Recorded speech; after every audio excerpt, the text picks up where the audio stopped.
I went through Hell Week with a broken pelvis.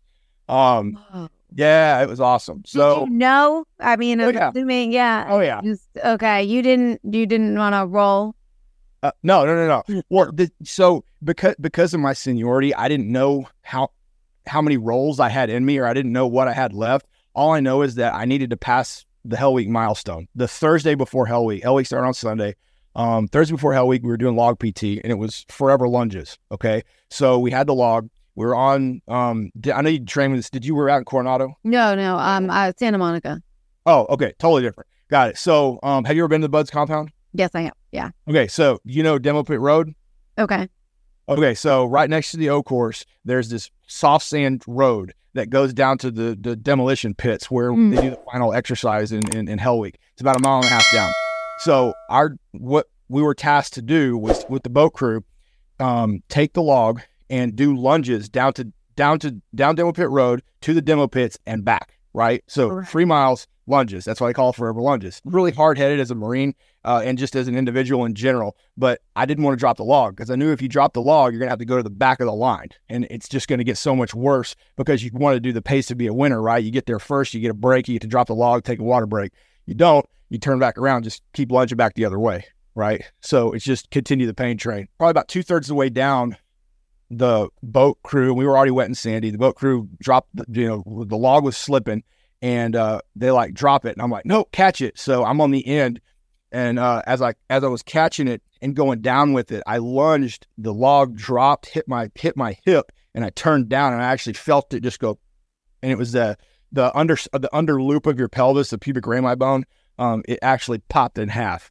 So that was awesome, and it was one of those things where it immediately went numb. It was like pain and then numb, and then I could feel a little down here. So it was like bones grinding together, right? Every time I lunged, and made it through log PT. Went and told the instructor that was in charge of us, and I said, "Hey man, I think something's wrong." And he's like, and of course you get the, "What's wrong with you?" And I'm going, "No, dude, I think something's seriously wrong." And they go, "All right, we'll go to medical. Go to medical, get an X-ray. Sure enough, bone's broken." Well, we had med checks. That next to see Friday was a run in the morning, and then we had med checks before going into Hell Week on Sunday. So went into med checks, went and talked to the officer in charge of the medical department there, and he was a former Devil Doc, right? So Devil Doc meaning that he's a corpsman. So all the corpsmen in the Marine Corps are in the Navy, so are the chaplains. So he had served in the Fleet Marine Forces before and was in charge of a battalion aid station at an infantry unit in the Marines. So he's very, very familiar with Marine Corps culture, policies, things like that. And he had a little paperweight, a wooden paperweight that was a carve out of Chesty, the bulldog, the emblem of the mascot of the Marine Corps. He had that on his desk. And I looked at the doc and I go, "Hey man, so what's the worst that could happen?" He goes, if you land on it wrong, or something goes, something goes sideways with the way that you lunge, or you get hit, like you get surf hit and slam into a rock or something like that. He said the bone could, sliver off and then sever one of there's not only a nerve bundle, but there's also a bunch of, arteries and veins that are inside your pelvis. He goes, those could get severed. You could internally bleed out and die. And I went, okay, so that's the worst. Got it. So he goes, okay, what's most likely can happen? He goes, you'll go through a lot of pain, but you'll be okay. And I went, huh, okay. And I looked at him. I actually asked him, I said, "Hey man, what do you think I should do?" Doc didn't say a word. He took that Marine Corps bulldog and just put it right in front of me, and then just put his hands together and looked up at me. And I went, "I'm picking up what you're putting down. Sign me up. Let's do this." And then he said, "All right, medically good to go." That was it. From the first part of Hell Week, I'll never forget breakout. It was so bad. As soon as the instructors came in, I was in there. The other guys were in there resting. I tried to get some shut eye, but you can't sleep when you know what's coming. And as soon as the old heat tab hits the horizon, it's not long before the freaking party's about to start. I just sat and I rested a little bit, and then once the sun went down, I got up and I started stretching, and because I knew that it was coming, and it turned into a 5.5 day prayer session where God and I got really tight, and I just, whatever you can do to take the pain away, because med checks for Hell Week, we started Sunday afternoon, late afternoon, and then med checks weren't until Tuesday. So I had to suck it up from Sunday to Tuesday, and then they could finally get me Toradol shots.